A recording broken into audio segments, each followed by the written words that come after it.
Lucas 22, a partir do versículo 39. E saindo foi, como de costume, para o Monte das Oliveiras, e também os seus discípulos o seguiram. E quando chegou àquele lugar, disse-lhes: Orai, para que não entreis em tentação.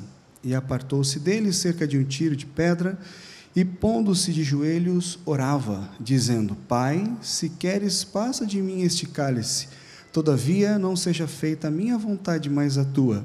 E apareceu-lhe um anjo do céu que o confortava. E, posto em agonia, orava mais intensamente, e o seu suor tornou-se em grandes gotas de sangue que corriam até o chão. Em Zacarias, capítulo 14, versículo 4: E naquele dia estarão os seus pés, sobre o Monte das Oliveiras, que está defronte de Jerusalém, para o oriente. E o Monte das Oliveiras será fendido pelo meio, para o oriente e para o ocidente, e haverá um vale muito grande, e metade do monte se apartará para o norte, e a outra metade dele para o sul. Curve sua fronte, façamos uma palavra de oração. Querido Deus, em nome de Jesus, nos pomos em Tua presença mais uma vez, pedindo que o Senhor, por misericórdia, fale ao coração dos Teus filhos, Deus, e que toda altivez que se levanta contra a Tua palavra, Senhor, seja posta por terra. Em nome de Jesus, nós oramos e Te agradecemos. Amém. Queridos, ao ser convidado para ministrar a palavra hoje, fiquei muito feliz, e quero dizer aos irmãos que o texto que me veio ao coração foi justamente esse aqui, que nós lemos, que fala do período em que o Senhor Jesus Cristo estava em grande agonia. Eu tenho aqui uma frase-chave para esta mensagem, eu queria que você guardasse no seu coração. E a frase-chave é bem simples e tem muito a ver com a fase que eu estou passando em minha vida.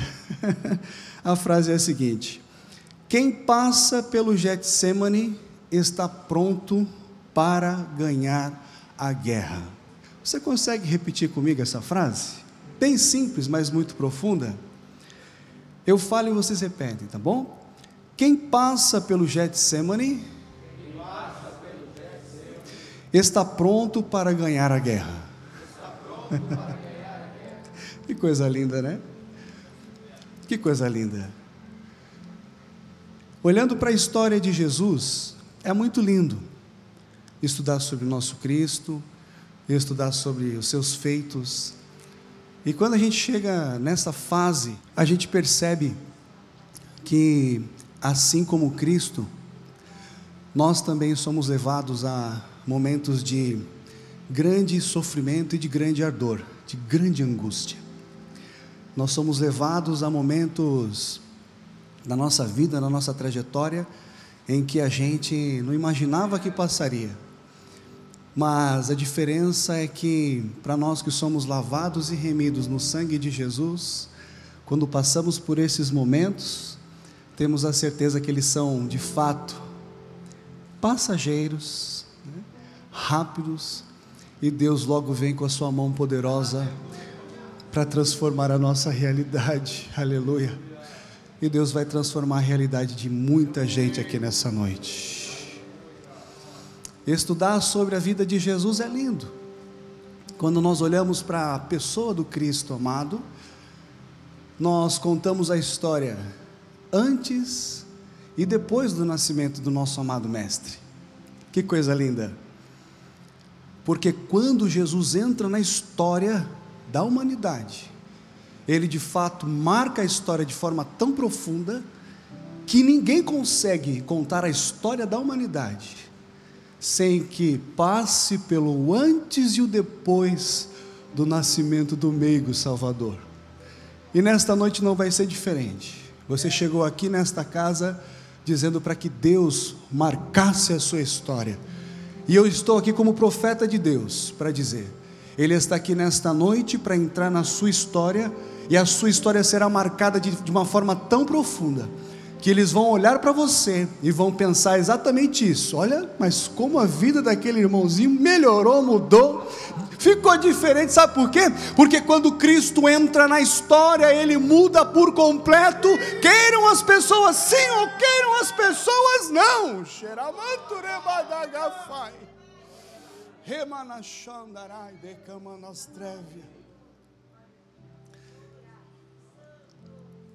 O Monte das Oliveiras, o Getsemane, localizado no Monte das Oliveiras, momento em que o Senhor Jesus Cristo está de frente com as dificuldades maiores que ele tinha de enfrentar, mas era também no Monte das Oliveiras, no Getsemane, que ele estava ganhando a vitória da parte de Deus para a cruz tão pesada e tão difícil que ele iria suportar mais à frente. Os nossos momentos de maior dificuldade, para quem é crente pentecostal, são momentos em que nós ganhamos de Deus a vitória sobre as maiores dificuldades da nossa vida. E talvez você tenha chegado dizendo isso aqui a Deus: Deus, eu estou de frente do pior momento da minha vida, do pior momento da minha história, a minha família não tem para onde ir, eu não sei o que fazer, eu não tenho recursos, ou eu tenho recursos, e mesmo com recursos, não dá para resolver. Mas eu quero te dizer, Deus hoje entra na tua história e muda esta situação, e entrega nas tuas mãos a vitória que você precisa. Eu estou passando uma fase difícil na minha vida, e a gente precisa pregar o que vive, né? Pregar o que vive, né, irmãos? E a fase que eu estou vivendo é justamente a fase de quem tem a providência de Deus em sua casa, mas mesmo assim é provado por Deus, porque Deus quer saber o que tem dentro do meu coração. Eu adquiri recentemente um veículo, e eu pensei, preciso de um veículo para que supra as nossas necessidades familiares, né? O mais rápido possível, né? Da melhor forma possível.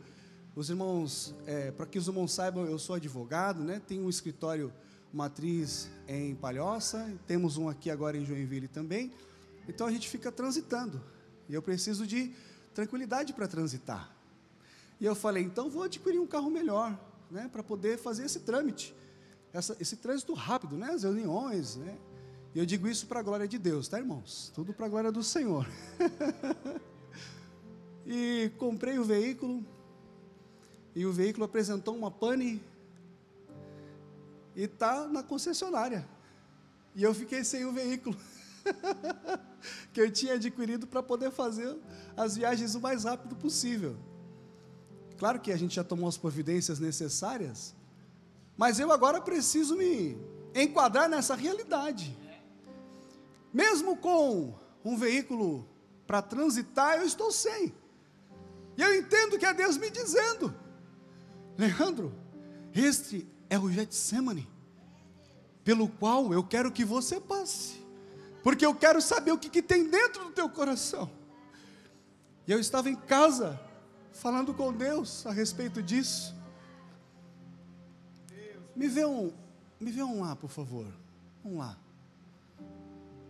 Esse é o lá?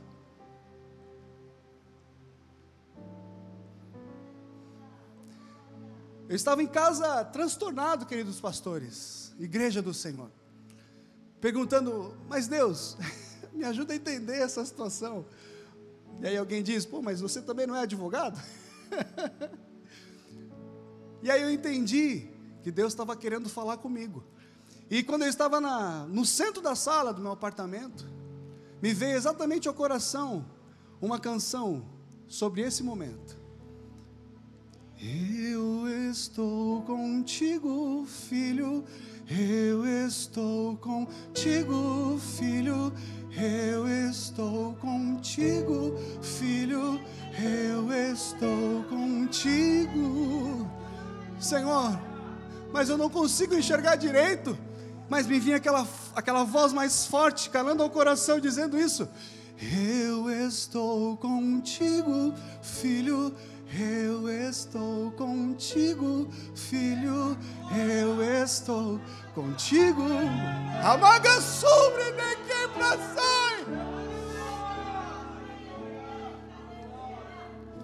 Eu falei, Senhor, me vem ao coração a passagem do Getsemane. E eu sei que lá o Senhor estava com o Senhor, com Jesus, ó Pai. E aí, Senhor, tem mais alguma mensagem, alguma passagem que falasse a respeito das provações que nós passamos no monte? E aí me veio ao coração justamente a pessoa de Elias. E me veio ao coração que o mesmo Deus que provou o seu poder a Elias no Monte Carmelo, diante de diversos profetas, é o Deus que permitiu que Elias tivesse uma experiência diferente da do Monte Carmelo, lá no Monte Horebe, e que lá no Monte Horebe se escondesse. E eu fiquei lembrando de algumas coisas muito importantes. Às vezes, as grandes vitórias da nossa vida não podem impedir que a gente passe por situações desastrosas. Mas o lindo de tudo isso é que o Deus do Carmelo também é o Deus do Horebe.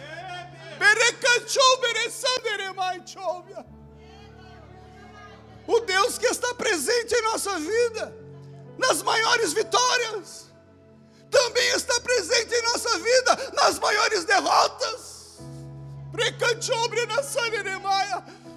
Porque em todas as coisas, o nome do nosso Deus é glorificado em nossa vida. Todas as coisas cooperam para o bem daqueles que amam a Deus e que o adoram em espírito e em verdade.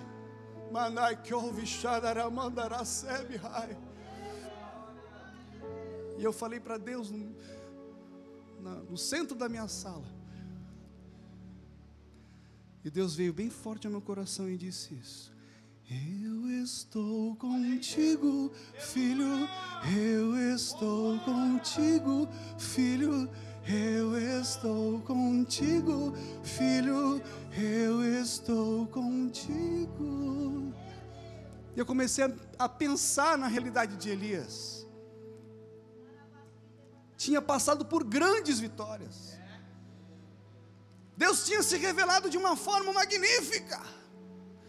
E eu fico imaginando, queridos pastores, querida igreja, que talvez tenha sido essa grande vitória que tenha tirado de Elias totalmente a força, porque eu penso no meu coração que ele tenha dito: meu Deus, depois de Deus descer fogo do céu, depois de haver a destruição de diversos profetas, é impossível que o rei e a rainha de Israel continuassem dessa forma.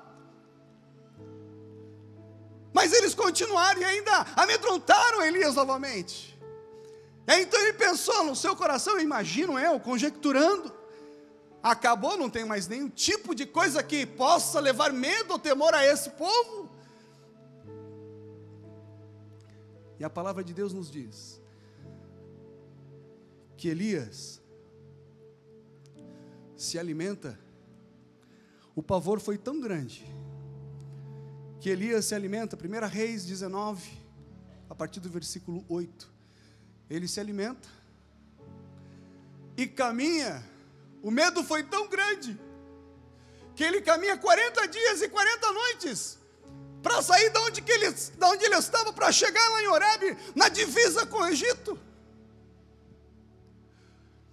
E talvez você tenha chegado aqui mais ou menos dessa forma nessa noite, tentando fugir das dificuldades que estão à sua frente, tentando fugir das dificuldades que se apresentaram no seu casamento, tentando fugir das dificuldades que se apresentam na sua família, tentando fugir das dificuldades que se apresentam no teu trabalho, tentando fugir das dificuldades que se apresentam no teu ministério. Mas a mensagem que eu tenho para você é a mesma que eu recebi lá em casa. Aleluia. Eu estou contigo, filho. Eu estou contigo, filho. Eu estou contigo.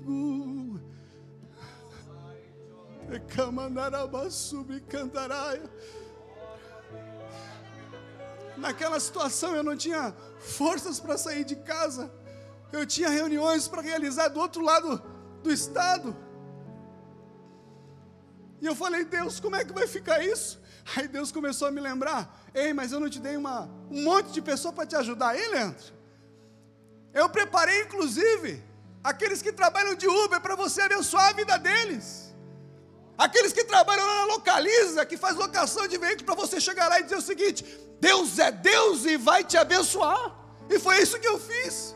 Fui para a Localiza, abençoei quem estava na Localiza. Peguei Uber para um lado, peguei Uber para o outro, abençoei a pessoa do Uber, convidei para vir ao culto. E foi uma bênção, porque Deus estava trabalhando no meu coração.